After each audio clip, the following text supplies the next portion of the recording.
찬양의 이유가 되시며 우리가 예배할 유일한 대상이신 우리 주님의 이름을 함께 찬양하며 나아가기를 원합니다.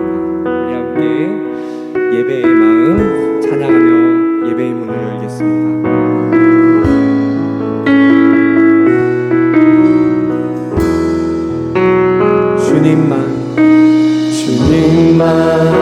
주님만 예배하는 이 시간 내가 할 수 있는 모든 것보다 주님만 살아가길 원해요. 내게 있는 모든 것보다 소리 높여 주님을 찬양합니다. 내가 할 수 있는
찬양을 받기에 합당하신 줄을 믿습니다. 오직 주님만이 우리에게 구원을 주시기에 합당한 이름인 줄을 믿습니다. 성도님들, 이 시간 우리에게 구원 주시는 하나님, 우리에게 능력의 주님, 그 주님의 이름을 우리 박수치며 함께 찬양하며 나아가겠습니다.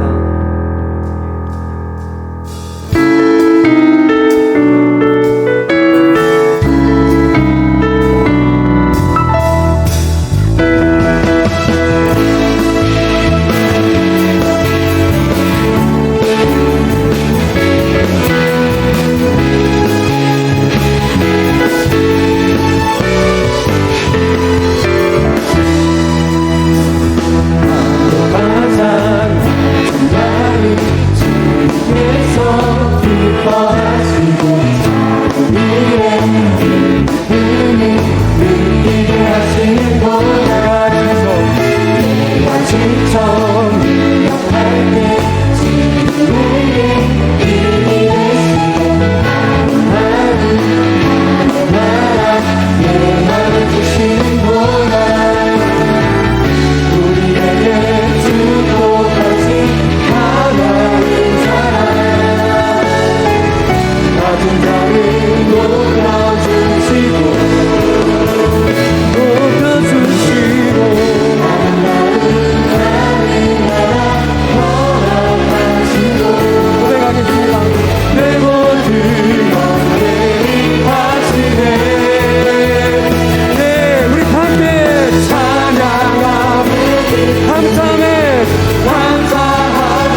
박수 올려드리겠습니다. 할렐루야.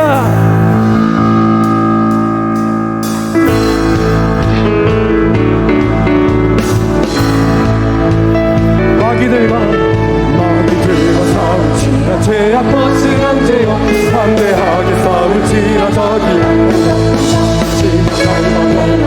내가 섰는 늘 앞에 곧 다가오 영광 영광 할렐루야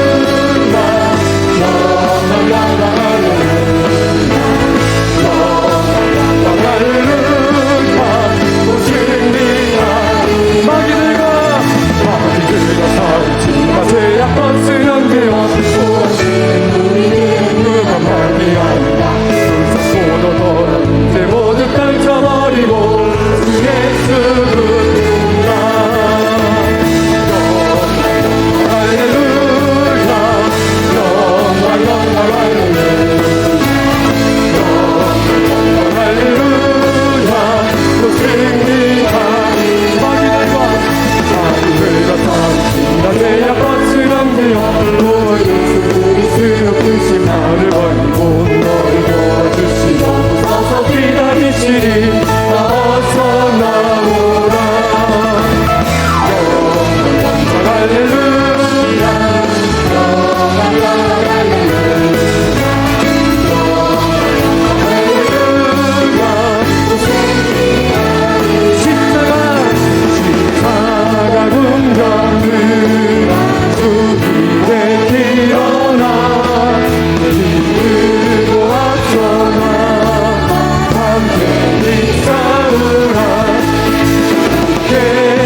가도록 나로 그 십자가 붙게 하시니 나의 다른 것은 다 하나님의 은혜라. 한량없는 은혜 다 그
한번 더 고백합시다. 우리 하나님의 임재 가운데 나아갑시다. 주의 인도하심, 주의 인도하심,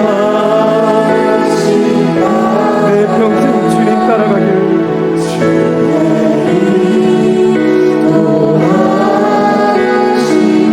주의 사명을 어디든지 주를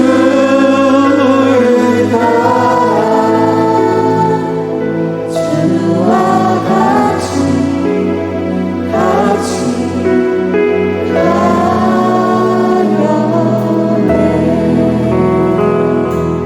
할렐루야. 이 밤에도 사명 잃지 않는 예배자가 되기를 원합니다. 이 밤에도 사명 따라 사는 성도가 되기를 원합니다. 하나님 이 시간 성령의 인도에 매인 성도가 되기를 원합니다. 하나님 육신의 정욕에 매인 성도가 아니라 성령의 인도를 따라 사는 성도가 되게 하여 주시옵소서. 성령의 충만함과 능력을 다하시는 밤이 되게 하여 주시옵소서. 우리 다 함께 기도하며 나아가도록 하겠습니다. 우리 주님 이름 부르며 다 같이 기도합니다. 기도하겠습니다. 주여,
우리 대한민국 땅과 말씀의 시간을 위해서 마지막으로 함께 기도하기를 원합니다.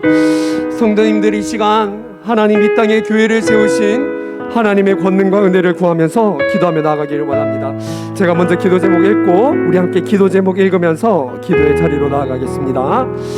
대한민국 땅의 말씀의 시간 가운데 은혜를 더하소서. 주여, 고통당하는 모든 자들에게 복음의 위로가 임하게 하소서. 주여, 교회가 일어나 세상에서 빛된 사명을 감당하게 하소서. 주여, 말씀의 시간 가운데 은혜를 더하소서. 아멘이십니까? 아멘이십니까? 이 시간 우리 자유롭게 주님 앞에 은혜를 간구하며 하나님 이 땅에 은혜를 내려주시고 이 땅에 교회를 통한 복음이 이 땅 가운데 전해지기를 소원합니다. 예, 우리 마지막으로 주여 한번 외치고 다 함께 기도하겠습니다. 기도합니다. 주여.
이 땅에 비를 내리시는 하나님을 찬양합니다. 이 비가 우리에게는 불편함이지만 이 땅 누군가에게는, 농부에게는, 이 비를 간절히 기다리는 누군가에게는 너무나 소중한 단비임을 믿습니다. 이처럼 나보다 훨씬 넓고 깊고 크게 일하시는 하나님을 찬양합니다. 그러기에 내 눈에 하나님이 틀려 보여도 하나님 편을 드는 믿음을 허락하여 주시옵소서. 그 가운데도 항상 기뻐하며 쉬지 말고 기도하며 범사에 감사하는 하나님의 뜻을 이루는 하나님의 사람들로 서가는 축복이 있게 하여 주시옵소서. 이 비를 뚫고 하나님을 찬양하기 위해, 하나님께 기도하기 위해, 말씀 듣기 위해 이 자리에 나온 귀한 당신의 자녀들에게 성령의 단비를 허락하여 주시옵소서. 성령의 기름 부으심을 다하여 주시옵소서. 그래야서 문제가 해결되어지게 하시고 해결되지 않은 문제를 재해석할 수 있는 믿음의 눈을 열어 주시옵소서. 감사드리오며 이 모든 말씀 주 예수 그리스도의 이름으로 기도합니다. 아멘. 오늘 우리 주신 하나님 말씀 사무엘상 28장 1절에서 7절까지 말씀입니다. 사무엘상 28장 1절에서 7절까지 말씀 한 절씩 교도하실 때 살아계신 하나님의 음성을 들으시기 바랍니다. 그때 블레셋 사람들이 이스라엘과 싸우려고 군대를 모집한지라 아기스가 다윗에게 이르러 너는 밝히 알라 너와 내 사람들이 나와 함께 나가서 군대에 참가할 것이니라.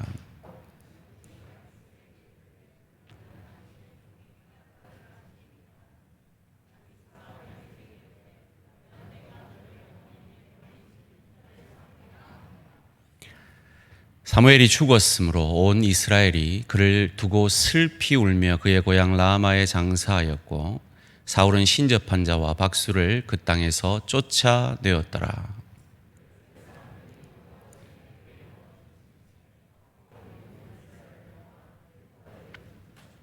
사울이 블레셋 사람들의 군대를 보고 두려워서 그의 마음이 크게 떨린지라.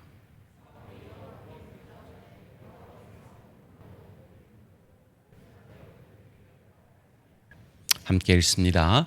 사울이 그의 신하들에게 이르되 나를 위하여 신접한 여인을 찾으라.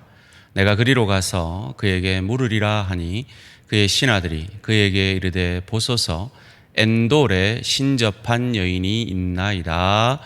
아멘. 제목을 한번 같이 읽겠습니다. 시작. 위기의 순간에 드러나는 믿음의 실체. 먼저 말씀 전하기 전에 제 진심 어린 마음의 고백으로 오늘 이 저녁에 하나님 앞에 나오신 우리 대한가족들을 진심으로 존경합니다. 제가 아까 서서 우리 성도님들을 맞으면서 장난삼아 우리 교육자들에게 물었습니다. 교육자 아니면 여기 나왔겠어요? 안 나왔겠어요? 이렇게 물었어요. 이 비 오는 저녁에 하나님 앞에 말씀 사모하여 기도를 사모하여 나온 우리 대한가족들에게 진심 어린 존경의 마음을 전합니다. 오늘 이 저녁에 주의 성령의 단비를 맞고 돌아가시기를 주님의 이름으로 축원합니다. 코로나19 그리고 이런 예배 시간에 맞이하게 되는 엄청난 폭우 이런 것들이 어쩌면 우리에게는 믿음의 리터머스 종이와 같은 역할을 하지 않나 하는 생각을 해보게 됩니다. 여러분 초등학교 때 리터머스 종이로 실험을 했던 기억이 나시죠? 산성을 뿌렸을 때는 빨간색이 되고 알카리성을 뿌렸을 때는 파란색으로 변했던 그 리트머스 종이 말이죠. 위기를 맞을 때 인생의 위기 가운데 우리는 우리의 실체가 특별히 우리의 믿음의 실체가 드러나게 됩니다. 앞선 하나님의 사람들이 한국 교회 이 코로나19를 통하여서 알곡과 가라지가 가려질 것이다라고 예언들을 합니다. 지금 각 교회마다 참석 인원들이 최소 20%는 다 줄었다라고 말합니다. 소원합니다. 그리고 이 저녁에 함께 기도해 주시기를 바랍니다. 우리 대한 공동체는 이 코로나19라는 이 리트머스 우리의 시험 앞에 한 분도 빠짐없이 다시금 예배의 자리에 나올 수 있는 참 믿음의 사람들이 되어지기를 주님의 이름으로 축원합니다. 사람은 미래를 참 알고 싶어 합니다. 특별히 위기의 순간이 되면 더욱 그러합니다. 근데 하나님은 우리에게 미래를 알려주시지 않으십니다. 왜일까요? 두 가지 이유가 있을 겁니다. 우리가 미래를 미리 안다면 노력하지 않을 겁니다. 그리고 또 한 가지는 우리는 미리 노력해보지도 않고 낭망하게 될 것이기 때문입니다. 자포자기하게 될 것이기 때문입니다. 그런데도 인간은 끊임없이 그 불안감을, 그 두려움을 없애기 위해 미래를 알고 싶어 합니다. 부끄러운 고백이지만 제가 고3 때 저희 교회 동기 중에 이 학생 신앙 운동 그 학생들끼리 모여서 이렇게 신앙을 하는 근데 조금 영파들이 있었어요. 그래서 막 예언을 한다 그러더래요. 모이면 막 예언을 하고 막 그런다 그래서 저는 그런 경험이 없었기 때문에 너무 절박하고 불안하고 두려운 마음에 그 친구에게 물었습니다. 내가 이번에는 진짜 하향 지원을 해가지고 단국대 연극영화과를 지원했는데 우리는 그때 선지원이었어요. 내 붙을까? 내 붙을 수 있을까? 이렇게 물었던 기억이 있습니다. 그때 그 친구가 제게 해줬던 말이 평생 잊혀지지가 않습니다. 그 친구를 제가 불러 목회학 박사 수업을 갔더니 그 친구를 만났어요. 그래서 옛날 얘기를 하면서 추억을 했는데 그 친구가 제게 이런 말을 하는 거예요. 너는 지금 하나님을 무당 취급하고 있다. 다 그러는 거예요. 자, 얼마나 부끄러웠는지 모릅니다. 한국 사회에 점 산업이 3조 원 규모라고 합니다. 이 조를 가져봤어야 놀라지. 조하니까 와닿지를 않아. 억도 안 와닿는데 그죠? 조하면 와닿지를 않는 거예요. 3조 원 규모라는 거예요. 재벌이나 정치인들은 꼭 특별한 일을 앞두고 찾아가는 점집들이 있다고 합니다. 흔히 우리들은 신문에서 오늘의 운세 이런 걸 시보지 않습니까? 그게 처음부터 있었던 게 아니라 어느 신문사에서 그걸 시작했대요. 그리고 그분이 나이 들어서 은퇴를 해서 그 섹터가 빠지니까 그 신문사 판매 부수가 급감했다라는 옛날 이야기가 있습니다. 그 정도로 사람들은 미래를 알고 싶어 합니다. 궁금해 하는 것입니다. 세상이 그런 건 저랑 상관없습니다. 이런들 어떻고 저런들 어떻겠습니까만 문제는 오늘 그리스도인들도 점집을 간다는 겁니다. 제가 참 존경하는 박영선 목사님, 오래전에 제가 들었던 설교 가운데 그 어머니가 박영선 목사님의 외할아버지가 목사님이니까 목사 딸이요 목사 어머니인 그 박영선 목사님의 어머니가 점집을 갔다라는 설교를 언젠가 나누더라고요. 여러분, 그런 분조차도 그런 유혹을 받는다면 오늘 그리스도인들도 어쩌면 오늘 우리 대한가족들에게도 그런 유혹이 있지 않을까 두려움으로 생각해 봅니다. 뉴저지 인근에 제가 언젠가 말씀드린 기억이 있는데 기도원이 하나 생겼습니다. 그런데 기도원이 서는 그 자리 옆에 한인들이 잘 가는 점집이 있었어요. 그래서 이 점집이 거기 기도원 들어온다고 데모를 하고 못 오게 막 난리를 쳤는데 결국 기도원이 들어섰어요. 그런데 문제는 그 점집 그 무당이 얼마 지나지 않아서 그 기도원에 감사 인사를 왔다는 거예요. 당신들 들어오고 나서 장사가 너무 더 잘 된다. 그 이 불안함에 두려움에 기도원 왔다가 점집까지 들려가는 거예요.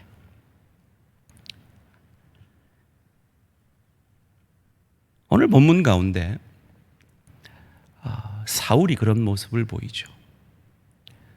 그런데 사울과 다윗을 비교하면서 오늘 본문 전에 오늘 우리가 오전 새벽에 묵상했던 이 사무엘상 27장 말씀에 아무리 그 신앙 좋은 다윗이라도 하나님께 묻지 않을 때 잘못된 선택을 할 수 있음을 우리는 오늘 본문 27장 1절 2절에서 확인해 볼 수가 있습니다. 다윗이 그 마음에 생각하기를, 대부분 다윗의 그 삶 가운데 어떤 결정을 할 때는 늘 여호와께 물었더니라는 고백들이 있는데 이 27장 말씀만큼은 뭐라는 표현이 있냐면 그 마음에 생각하기를 이라고 말합니다.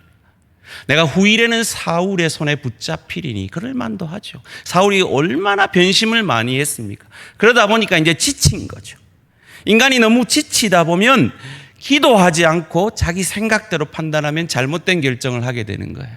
블레셋 사람들의 땅으로 피하여 들어가는 것이 망명하는 것이 좋으리로다. 사울이 이스라엘 온 영토 내에서 다시 나를 찾다가 단념하리니 내가 그의 손에서 벗어나리라 하고 다윗이 일어나 함께 있는 사람 600명과 더불어 가드 왕 마옥의 아들 아기스에게로 건너가니라.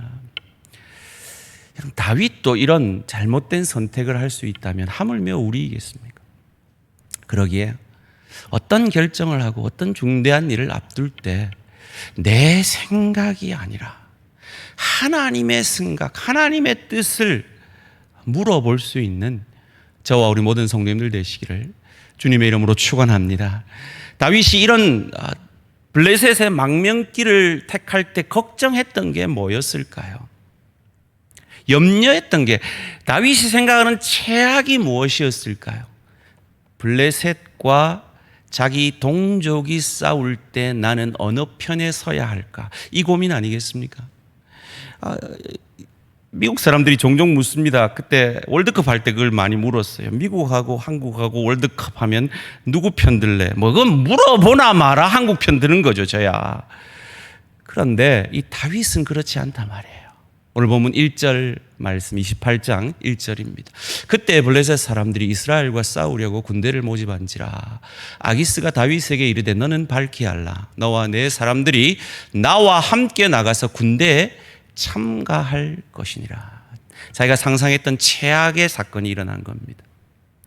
그때 다윗이 뭘 믿고 이러는지 몰라도 너무나 당당하게 이어지는 본문 2절 말씀 가운데 이렇게 고백합니다. 다윗이 아기스에게 이르되 그러면 당신의 종이 행할 바를 아시리이다 하니 아기스가 다윗에게 이르되 그러면 내가 너를 영원히 내 머리 지키는 자를 삼으리라 하니라. 당연히 당신 편이죠. 당연히 당신 편 돼서 싸울 거죠.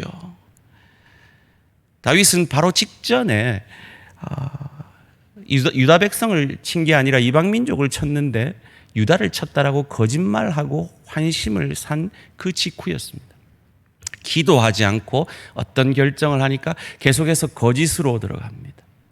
그런데 다윗이 왜 이 고백을 했을까? 긍정적으로 해석해 보자면 하나님의 열심이, 죽을 위기 가운데 블레셋에서 전쟁을 일으켜서 사울의 손에서 구원해낸 바로 직전의 그 사건들 속에서 하나님의 열심이 나를 지키리라, 어떤 상황 속에서도 나를 곤란하게 하지 않으리라 하는 그런 믿음이 있지 않았을까? 아니나 다를까 이 블레셋의 족장들이 반대해서 전쟁에 참여하지 못하고 오히려 집으로 쫓겨가는 역사를 경험하게 됩니다.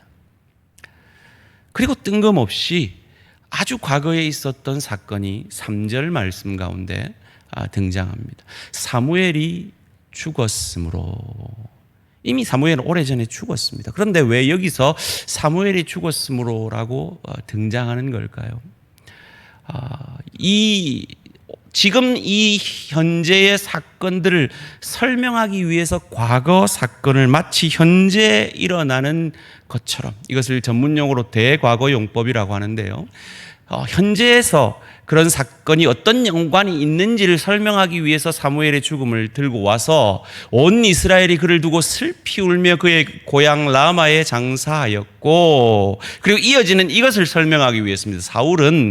사울이 웬일로 신접한 자와 박수를 그 땅에서 쫓아내었더라. 이것을 사무엘의 영향 속에서, 사무엘의 죽음의 영향 속에서 결정해내었다는 것을 설명하기 위해서 사무엘의 죽음을 들고 온 것입니다. 놀라운 일이죠. 아마도 사울은 뭔가 정치적인 것과 연관이 되어 있었기 때문에 이런 결정을 했을 것입니다. 그런데 이런 훌륭한 결정을 해놓고 그의 앞에 위기가 닥치니까 그가 했던 그 결정들이 진정 믿음으로 한 것인지 아닌지 그 실체가 드러나게 됩니다. 4절 말씀입니다.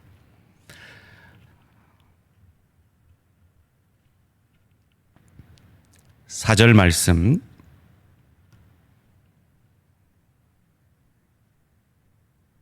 예, 7절, 8절을 먼저 한번 보겠습니다. 사울이 그의 신하들에게 이르되 나를 위하여 신접한 여인을 찾으라. 내가 그리로 가서 그에게 물으리라 하니 그의 신하들이 그에게 이르되 보소서 엔돌에 신접한 여인이 있나이다.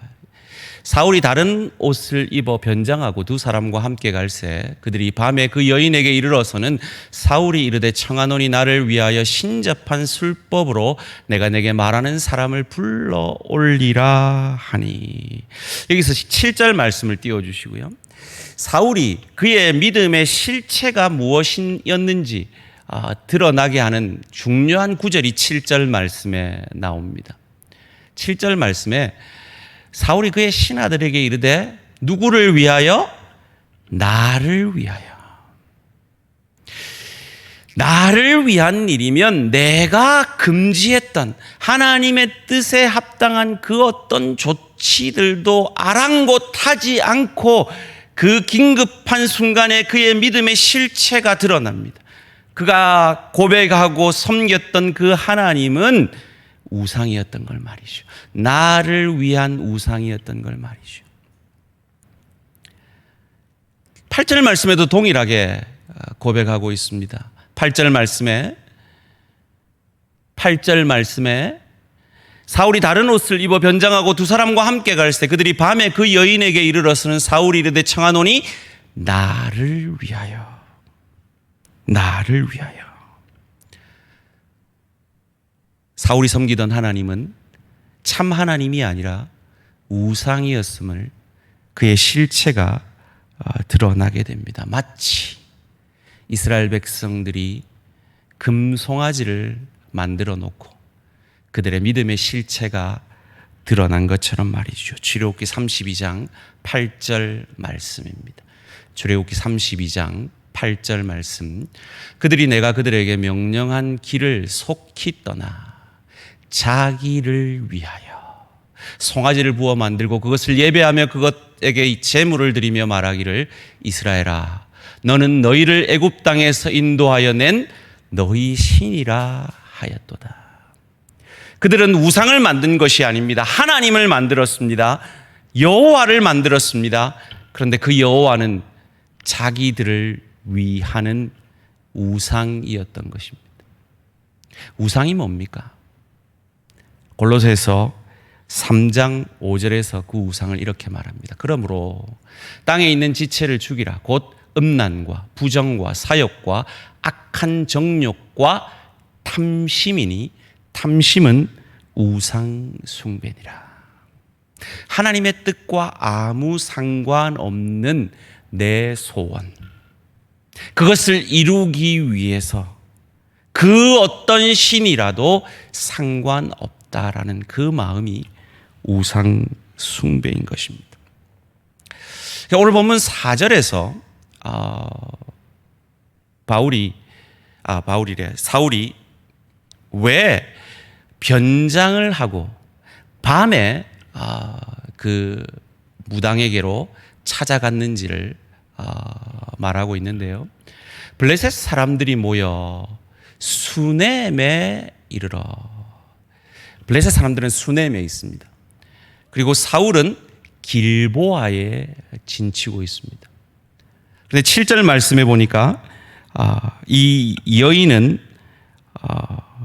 7절 말씀을 한번 띄워주세요. 7절 말씀에 이 여인은 엔돌에 있습니다. 위치적으로 길보아와 수넴과 엔돌 이렇게 되어 있습니다. 즉 사울이 엔돌로 가려면 이 블레셋이 진쳤던 그 진을 통과해야 했던 것입니다. 그러기에 그는 변장할 수밖에 없었습니다. 그리고 그 무당에게 갔을 때 자기가 사울인 것이 드러나지 않아야 합니다. 왜요? 그 무당들을 다 멸했던 사람이 자기 자신이기 때문입니다. 그리고 그가 정말 알고 싶은 그 정보를 얻어내려면 자기가 사울인 줄 알면 결코 무당이 신접하여서 자기에게 진실을 얘기해 주지 않을 것이었기 때문에 그는 변장을 했습니다. 여기에는 근데 중요한 영적 의미가 있습니다. 변장을 했다라는 것은 옷을 갈아입었다라는 의미가 있습니다. 즉 왕복을 벗어야 변장을 할 수 있습니다. 이 사무엘상의 저자가 누군지는 모르지만 이 묘사를 통해 사울의 왕국이 저물어 가고 있음을, 그가 진정 옷을 벗을 때가 다가오고 있음을 상징적으로 보여주고 있는 겁니다. 그리고 밤에 갑니다. 그의 왕국이 어두워져 가고 있음을 상징적으로 보여주고 있는 것입니다. 결론적으로 믿음에서 떠난 사울은, 말씀에서 떠난 사울은 엄한 짓을 할 수밖에 없었다는 겁니다. 어리석은 짓을 할 수밖에 없었다는 겁니다. 제가 자료를 찾으면서 이 미주 기독 신문에 있는 글을 찾았습니다. 참 가슴 아픈 글인데 여러분과 함께 읽어보기를 원합니다. 새벽 기도를 정말 열심으로 하는 자매가 있다. 그런데 오랜만에 교회에서 만난 그의 표정이 영 편하지가 않다. 이유를 물으니 조금은 충격이었다. 나 내년부터 삼재래. 그래서 나쁜 것 오지 말게 해달라고 기도하는 중이야. 삼재란 불교에서 유래된 제약명으로 12지간에 따라 인간에게 9년마다 걸쳐 찾아오는 3년간의 악재를 말한다. 그런데 그걸 왜 교회에서 막아달라고 기도하는 것인가? 그리고 기독교인임에도 삼재를 인정하고 받아들였다니 이것을 어떻게 이해해야 하나? 그런데 얼마나 많은 기독교인들이 하나님이 아닌 무속이나 기타 역학 등을 통해 미래를 의지하는 것일까? 또 점을 보러 찾아오는 크리스천들을 보는 무속인들의 생각은 어떨까? 그런 궁금증을 한번 해결해 보고자 LA 한인타운에서 용하다고 소문난 무속인의 집을 직접 찾아가 보았다. 신년 운세를 물으며 그에게 여러 질문들을 던졌고 몇 가지 답변은 정말 충격적이었다. 사실 기독교인이라 이렇게 찾아오기가 마음의 부담이 컸다라고 말을 건네니 무속인은 여기 찾아오는 이들 99%가 아마 기독교인일 것이다 라고 답한다. 그런데 그렇게 단정 짓는 근거가 무엇인지 궁금했다. 성도들이야 그렇다 쳐도 그럼 목회자들도 심심찮게 들린다고 한다. 아주 친한 목사님이 있는데 그분은 심지어 선교지를 나갈 때에도 어디가 좋을지 찾아와 묻기도 합니다. 이곳을 찾는 대부분의 목사님들은 특히 가정을 꾸리시기 때문에 특별히 물질과 관련해 조언을 듣길 바라죠 라며 얼핏 들어봐도 상당히 많은 기독교인들이 점을 보러 오는 것으로 보인다. 여기에는 일반 성도나 목회자도 다름이 없었다. 솔직한 마음으로 목회자가 누구냐고 묻고 싶은 마음도 굴뚝 같았다. 물어봐도 가르쳐 주지는 않을 것 같다. 이 부분이 중요합니다. 기독교인들이 이것을 찾는 이유는 결국 한국 교회가 어떻게 믿음을 펼쳐왔는지를 보여준다 라고 무당이 말을 했다는 겁니다. 무당이 이렇게 말합니다. 모든 종교가 기복의 근본을 둔 것은 맞습니다. 하지만 기독교는 예수의 사랑을 말하지 않나요? 나의 한쪽 뺨을 맞고 다른 뺨을 내줄 수 있는 교인이 요즘 있습니까? 대래 호되게 더 상처 주지 않으면 못 견디는 것이 요즘 기독교인이 아닐까 합니다. 기독교에서 가장 중요한 것이 사랑인데 사랑은 없고 자기의 영화만을 원합니다. 겉으로는 사랑을 외치지만 실천이 없는 것이 요즘 교회들이 가진 자화상 같아요 라고 무당이 되묻는다. 이런 이야기를 무속인에게 들을지는 몰랐다. 하지만 사실 이에 대해 아니라고 답할 수가 없었다. 교회를 정말 교회답게 열심으로 섬기고 있는지 나부터 묻고 싶었다. 사실 따져보면 주변에서 교회를 열심히 다니고 하나님을 믿는다고 하지만 그것이 정말 믿음인지 의심되는 사람이 많다. 기도 제목 대부분은 자신의 영광, 사업의 부흥, 가족의 건강, 좋은 배우자, 자녀의 성공 등이 대부분이 아닌가. 이것들을 하나님이 들어주시길 원하고 바라지만 사실 마음대로 잘 안 되는 경우가 더 많을 것이다. 그럴 때 기복만을 위해 기도를 했던 자들의 경우가 점집으로 발을 옮기는 것 같다. 어떤 종교든 그것을 정말 열심으로 믿으면 다른 곳에 눈을 돌릴 여유가 없다.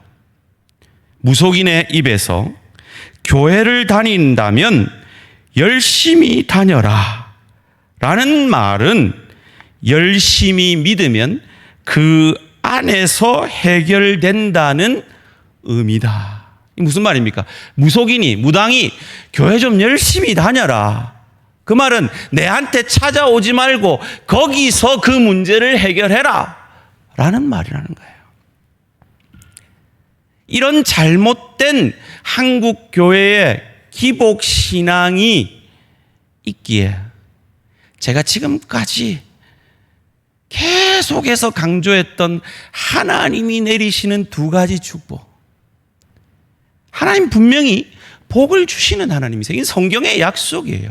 그러나 하나님이 주시는 복은 그런 세상이 말하는 잘됨뿐만 아니라 어려움 속에서도 하나님을 의지하고 하나님을 신뢰하고 믿음으로 빚어져 감으로 예수를 닮아가는 천국 백성으로 준비되어져 가는 깊이의 축복이 성경이 말하는 진짜 축복이고 하나님이 우리를 궁극적으로 인도하시기를 원하는 축복이라는 그것을 강조했던 이유가 바로 한국 교회가 바로 이 기복주의 신앙에 물들어 있기 때문이라는 겁니다.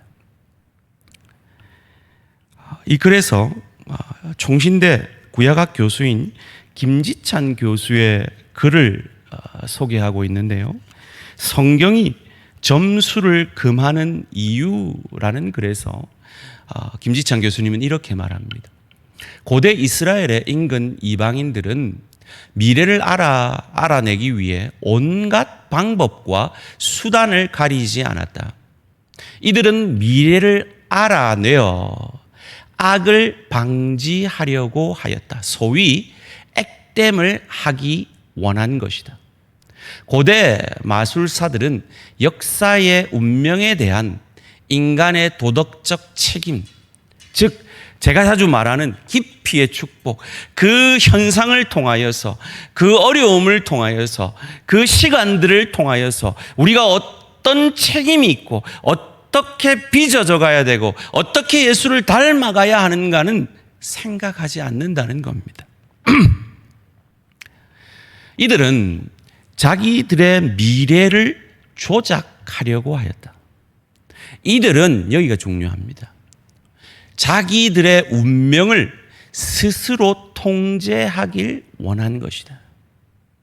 하나님은 그 어떤 어려움 속에서도 우리가 우리 인생을 통제하기를 원하시는 것이 아니라 그 어려움 속에서 하나님을 의지하고 하나님을 신뢰하고 하나님 앞으로 더 가까이 나아와서 그리스도 예수의 형상까지 자라기를 원하시는 깊이의 축복을 내리시는데, 많은 성도들이 그 깊이의 축복의 순간조차도 하나님을 조정해서라도 내 종교적 열심으로 더 강구함으로 그 깊이의 축복이 아니라 풍요의 축복을 받아내려 하는 기복주의에 물들어 있다는 겁니다. 여호와께서 복술과 초혼과 마술 같은 풍습을 금하는 근본적인 이유가 여기에 있다는 거예요. 나는 여기서 너를 만나기 원한다. 나는 여기서 너를 만나기 원한다. 라는 주님의 메시지를 놓치고 그곳에서조차도 알라닌의 요술 램프 같은 풍요의 축복만 내리는 바알 같은 그 신을 기대하고 있다는 겁니다. 사랑하는 성도님들, 사울은 그 한평생 그의 삶의 실체를 오늘 본문 가운데 드러내고 있는 겁니다. 하나님의 버림받은 왕이지만 끝까지 자기 왕위를 지키려 했고, 하나님의 신이 떠나고 악신이 그를 주장했지만 입으로는 하나님을 말하며 다윗을 고발했던 사람들에게 하나님의 이름으로 축복하고 그가 제사도 드리고, 근데 그 제사가 다 무슨 제사였습니까? 나를 위한 제사였죠. 참 하나님이 아니라 우상 숭배했다는 겁니다. 그 글은 이렇게 끝이 납니다. 지금 미래에 대한 두려움과 궁금증으로 고민하는 성도들이 있는가?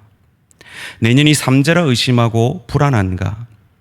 가족을 부양하는 부담감에 지푸라기라도 잡고 싶은 목회자인가? 그럴 때 당신이 세례교인이자 진정으로 하나님을 믿는 자라면 점집을 찾기보다 성경을 찾으라. 신명기 18장 15절은 그래서 이렇게 우리에게 가르쳐 줍니다. 너희는 무엇이든지 피채 먹지 말며 복수를 하지 말며 술수를 행치 말며 너희는 신접한 자와 박수를 믿지 말며 그들을 추종하여 스스로 더럽히지 말라. 나는 너희 하나님 여호와니라. 나는 너희 하나님 여호와니라. 20세기의 최고의 지성이라고 말하는 C.S. 루이스는 우리가 두려움 속에, 어려움 속에 하나님을 찾아야 하는 이유를 그가 쓴 순전한 기독교라는 책에서 이렇게 말합니다. 하나님은 어떤 시간 흐름에도 매여 있지 않으십니다. 그런 당신이 내일 할 일을 예견하시는 것이 아니라 지금 보고 계십니다. 여러분에게 내일이 아직 오지 않았지만 하나님께는 이미 왔기 때문입니다. 그런 하나님이 오늘 내게 이 사람을 만나게 하고 이 형편처지를 만나게 하신다면 이 형편처지와 이 사람 속에서 하나님은 그 가운데 우리를 만나기를 원하십니다. 그리고 우리의 죄된 부분을 다듬기를 원하십니다. 우리의 마음을 십자가에 적셔 그 그리스도의 은혜로 그 어려움을 믿음으로 이겨내어서 더 성숙한 하나님의 사람으로 빚어 가기를 원하시는 겁니다. C.S. 루이스는 그 책에서 사람을 의지하지 말라고 또한 이렇게 말하고 있습니다. 사람을 의지하면 곧 실망하게 마련입니다. 아무리 훌륭한 사람도 실수를 합니다. 그리고 다 죽습니다. 어떤 이에게도 절대로 믿음 전체를 걸지는 마십시오. 설령 그가 세상에서 가장 훌륭하고 현명한 사람이라고 할지라도 그렇게는 하지 마십시오. 그렇습니다. 어려움이 닥치면 우린 사람을 의지하고 싶습니다. 사람에게 내 하소연을 하고 싶고 내 마음의 아픔을 고백하고 싶습니다. 물론 신실한 하나님의 사람에게 그리할 때 위로도 받을 수 있습니다. 그러나 궁극적으로 우리는 그 마음의 아픔을 하나님께 올려드려야 하는 것입니다. 오늘 인생의 위기 가운데 사울은 그의 믿음의 실체가 드러났습니다. 우리는 어떠합니까? 잠언 28장 5절을 믿음으로 함께 읽겠습니다. 시작. 악인은 정의를 깨닫지 못하나 여호와를 찾는 자는 모든 것을 깨닫느니라. 우리가 잘 아는 빌립보서 4장 6절 7절도 함께 읽습니다. 시작. 아무것도 염려하지 말고 다만 모든 일에 기도와 간구로 너희 구할 것을 감사함으로 하나님께 아뢰라. 그리하면 모든 지각에 뛰어난 하나님의 평강이 그리스도 예수 안에서 너희 마음과 생각을 지키시리라. 아멘. 하나님은 기도할 때 모든 것을 풍요의 축복을 내리시겠다고 약속하지 않으셨습니다. 내 마음과 생각을 주님의 것으로 주님 닮도록 바꾸어 주신다고 하셨습니다. 그러기에 하나님이 내게 감당하라고 주신 환경, 감당하라고 주신 사람들 속에서 우리는 빚어져 감으로 평안을 잃을 수밖에 없는 그 상황 속에서 하나님의 마음을 내 마음에 새겨 그 평안을 회복하는 성숙한 하나님의 사람들로 서가는 저와 우리 모든 성도님들 되시기를 주님의 이름으로 축원합니다. 이 시간 함께 기도의 자리로 나아가겠습니다. 여러분 지금 어떤 마음의 상태이십니까? 여러분 마음에 걱정이 있고 근심이 있을 때 여러분 어떻게 반응을 하십니까? 설마 오늘 본문의 사울처럼 점집을 찾아가지는 않으시겠죠? 그런데 오늘 많은 기독교인들이 그러하다는 통계가 슬프게도 나와 있습니다.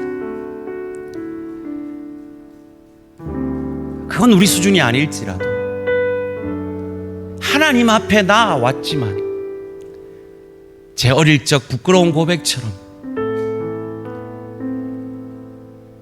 하나님을 무당 취급하며 하나님은 내게 깊이의 축복을 내리고 계신데 그 깊이의 축복을 외면하고 나 이거 싫어요, 예수님 닮는 거 싫어요, 사랑하는 거 싫어요, 용서하는 거 싫어요, 그저 내가 원하는 그것 주세요, 풍요의 축복만 주세요 라고 깊이의 축복을 외면하고 있지는 않습니까? 여러분 지금 어떤 고민이 있습니까? 하나님께서 뭐를 들어주기를 원하십니까? 소원합니다. 그 기도의 제목들 들어주시기를 소원합니다. 그러나 하나님은 그 기도를 들어주시기보다 그 기도를 하고 있는 나를 바꾸고 싶어 하실지 모릅니다. 내 마음을 바꾸고 싶어 할지 모릅니다. 그 시간을 통해서 나를 예수 닮게 하시고 싶어 할지 모릅니다. 그것을 깊이의 축복이라고 성경은 말합니다. 여러분의 고민들을 정직하게 돌아보시면서 하나님, 이 고민 속에서 하나님 내게 원하는 게 뭡니까?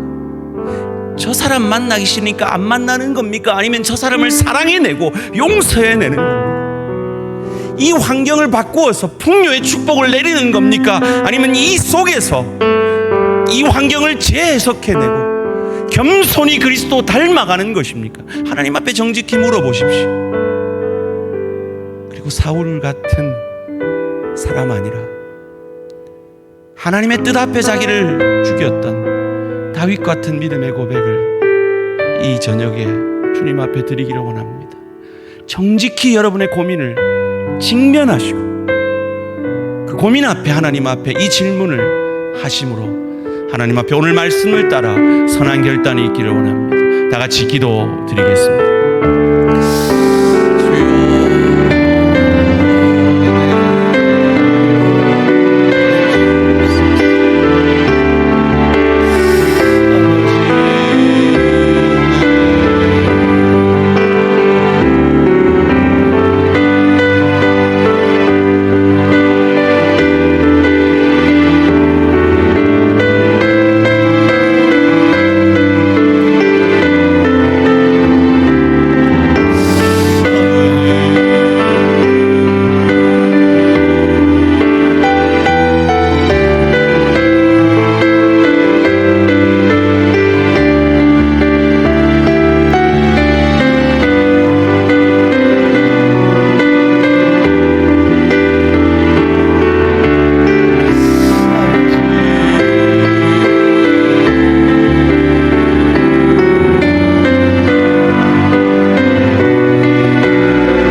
다시 쌓을 때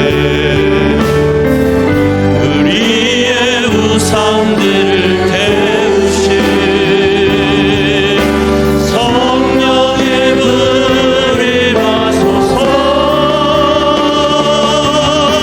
응의 불길 타오르게 하소서. 진리의 말씀 이 땅 새롭게 하소서. 은혜의 강물 흐르게 하소서. 성령의 바람 이제 불어와. 오 주의 영광 가득한 새날 주소서. 오 주님 나라 이 땅에 임하소서. 응의 불길 타오르게 하소서. 진리의 말씀 이 땅 새롭게 하소서. 은혜의 강물 흐르게 하소서. 성령의 바람 이제 불어와. 오 주의 영광 가득한 새날 주소서. 오 주님 나라 이 땅에 임하소서.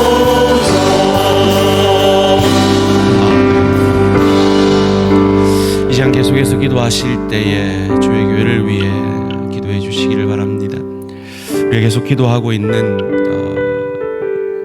다세미 사단법인 설립을 위한 시청 공무원이 아직 계속해서 예를 먹이고 있습니다. 그 마음을 바꾸주셔서 이 지역사회를 섬길 수 있는 사단법인 허가가 곧 날 수 있게 해주시고, 그 허가를 근거로 우리 교회가 하고 있는 이 지역사회를 섬기는 일들이 좋은 자료가 되어서 곧 지어질 그 동사무소 건물에 지어질 유아시설들의 위탁을 저희 교회가 맡아서 이 지역의 젊은 세대들의 복음의 통로로 쓰임 받을 수 있도록 위에서 기도해 주시기를 바랍니다. 이번 주일에 기공 예배를 하고 이제 교육 연구 시설, 우리 5 가정의 교역자들이 살게 될 그 시설을 기공을 하게 됩니다. 모든 허가가 되어졌고 이제 지어지면 됩니다. 민원을 막아주시고 안전사고 없이 잘 지어질 수 있도록 위해서 기도해 주시기를 바랍니다. 그리고 육신이 연약한 우리 지체들을 위한 기도의 제목들 한 분 한 분 이름을 불러가면서 기도해 주시기를 바랍니다. 우리 7월에 있을 우리 여름 사역을 통하여 우리 아이들이 주님을 만나게 하시고 이 땅의 우상이 아니라 자기를 위한 인생 아니라 하나님을 위한 인생으로 자신들을 드릴 수 있는 역사가 있게 해달라고 기도해 주시고, 특별히 이 시간을 통하여 믿지 않는 가정에서 나아오던 우리 자녀들이 속히 돌아올 수 있도록 기도해 주시고, 아직 예배의 자리로 나오지 않고 있는 한 100여 명의 우리 지체들 예주리고 목마른 마음으로 예배의 자리에 나올 수 있도록 위해서 기도해 주시고, 여러분의 개인의 기도의 제목들을 가지고 하나님 앞에 나 자신을 죽이는, 그리하여서 더 깊어지는, 더 예수 닮아가는 우리들이 되어질 수 있도록 더 예수께서 기도하신 대로 내 뜻대로 마옵시고 아버지의 뜻대로 되기를 원합니다. 그 깊이의 기도를 할 수 있는 우리들 되게 해달라고 다 같이 주여 한번 부르고 기도의 자리로 나아갑니다. 주여.